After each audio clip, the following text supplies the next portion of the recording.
Eo amin'ny sehitry ny orinasa sy indostria kosa nasain'ny orinasa wise design afrika ny voalohan'ny herinandro teo ireo mpiara-mpiombon'antoka amin'ny Tanjona tao anatin'izany moa ny hanolorana azy ireo ny akora mitondra ny marika Dehn, ny famongorana ny loza vokatry ny herinaratra no lohahevitra mondonina tao anatin'ity fivoriana ity.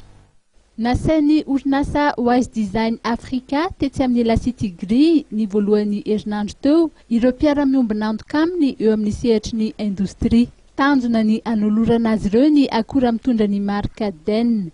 Nanamarika ny fotoana ny fanolorana ny mombamomba izany akora famongorana ny loza vokatry ny herinaratra. Wise design moa zany miezaka foana hatramin'izay natokavany teto eto Madagasikara eo mamatsy ny marché local zany mitondra vahaolana ho an'ireo industrie izay efa misy eto amintsika.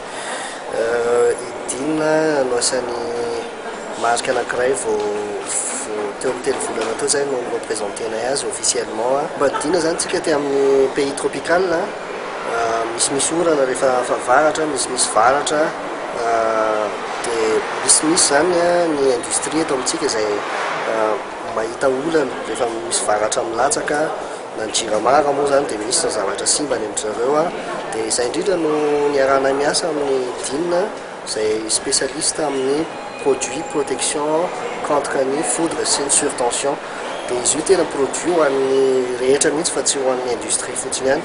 Dia izay moa no antony hoe anasanay olona maromaro, client maromaro avy amin'ny sehatra maromaro présentenay les produits afantaran'izareo hoe tena ho an'ny salambabe bahoaka sy ny industrie en général izy.